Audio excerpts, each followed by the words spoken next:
Welcome back to our channel, and thank you all for tuning in and thank you for supporting us. But if you're new to this channel and you haven't subscribed yet, please encourage us by doing so that we can bring you the latest news as they come. And together we can work with our great leader, Nnamdi Kanu, Eastern Security Network, and IPOB to make our Biafran dream a reality. The AREWA Forum, led by the Fulani Janjaweed, cries that Buhari has failed the Fulani, that now Nnamdi Kanu is in the same level as Nelson Mandela, Gandhi, and Martin Luther King because of the Fulani Nigerian government foolishness. Because they thought by now that the Fulani Nigerian government would have helped the Fulani Janjaweed overrun Nigeria and Biafra and settle their foreign terrorist Fulanis. You know, the foreign terrorist Fulanis and the terrorist Fulanis in Nigeria and the Fulani Meyetiala, their terrorist group, their excesses and atrocities is what will bring the downfall of the zoo called Nigeria, and Biafra will be free and restored. The terrorist Fulani killer herdsmen are killing people and wiping out communities, yet the terrorist Fulani Nigerian government is doing nothing about it.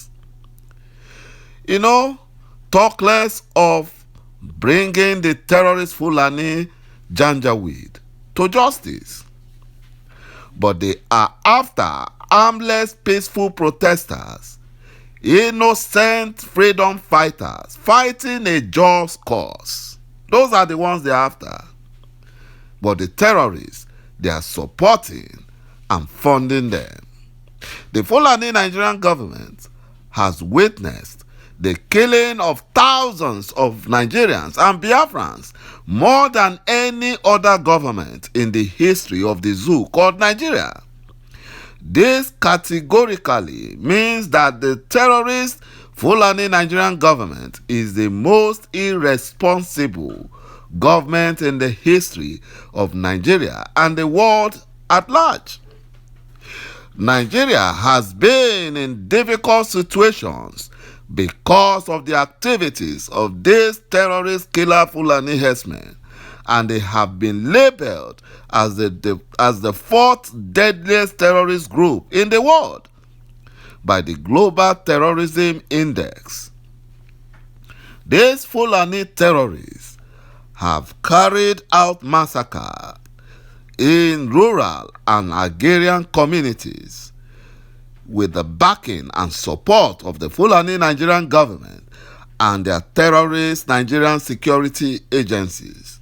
The Fulani Nigerian government support to the terrorist Fulani Janjaweed emboldened the terrorist Fulanis to move into urban areas.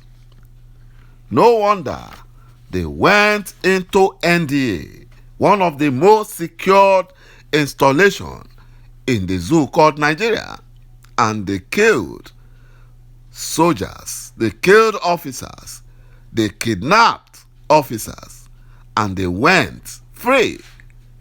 Until today, nothing has happened to the Fulani terrorists that invaded NDA. Nothing has happened. No one has been apprehended because the Fulani Nigerian government gave a standing order that they should not go after the Fulani terrorists. You know, Nnamdi Kanu's freedom fight is the same manner like that of Nelson Mandela, Gandhi, and Martin Luther. Nnamdi Kanu's lawyer added that Nnamdi Kanu was open for negotiation, but the Nigerian army, through Operation Python Dance in 2017, terminated the ongoing negotiations.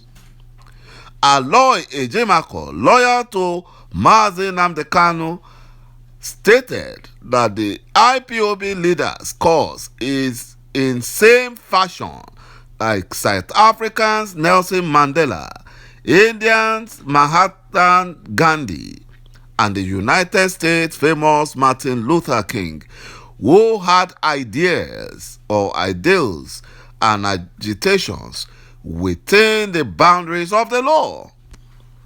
The lawyer disclosed that there was a dialogue between the Southeast governors with the backing of the Fulani Nigerian government with our leader Mazi Nnamdi Kanu until the military operation invaded Abia State in 2017, leading to the killing of many Biafran youths. According to Barrister Ejimako, he said that you will recall that back in early September 2017, Mazi Nnamdi Kanu was in talk with the Southeast governors with the tacit blessing of the Fulani Nigerian government. Then all of a sudden, the dialogue was terminated by Python dance. It was terminated. And Python dance brought to bear. It was not Mazi Nnamdi Kanu that terminated the dialogue. When someone demands self-determination through referendum, he has shown sufficient consideration to the state, such that should warrant some reciprocity that can begin with a dialogue. Kanu has never ruled out dialogue. Our leader has never ruled out dialogue. But the Fulani Nigerian government, with their deception, they brought in their terrorist military to disrupt everything. Even though Mazi Nnamdi Kanu was undoubtedly amenably to prosecution or trial based on the charges pending against him from 2015, his subsequent extraordinary rendition from Kenya has changed all that.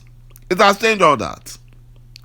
That is why Mazi Nnamdi Kanu's lawyers commenced a constitutional suit that is now pending before the High Court of Abia State. And the case have not moved forward for now because the High Court have been threatened by the Fulani Nigerian government and the Chief Justice of the Federation, a Fulani Janjaweed. It is fundamentally wrong for the Nigerian state to levy a lethal military attack on Mazi Nnamdi Kanu at his home in Abia State while he was free on bond and having failed to kill him, to then pursue him to Kenya and abduct him without due process of law. That is illegality. The abduction, the torture that followed, and the unlawful imprisonment in Kenya, plus his subsequent expulsion from Kenya to Nigeria, are manifestly unconstitutional and amounts to infringement of his fundamental rights. There is an unbroken chain of notorious violations that started in Afaroko, Abia State in late 2017 and culminated in Kenya in June 2021.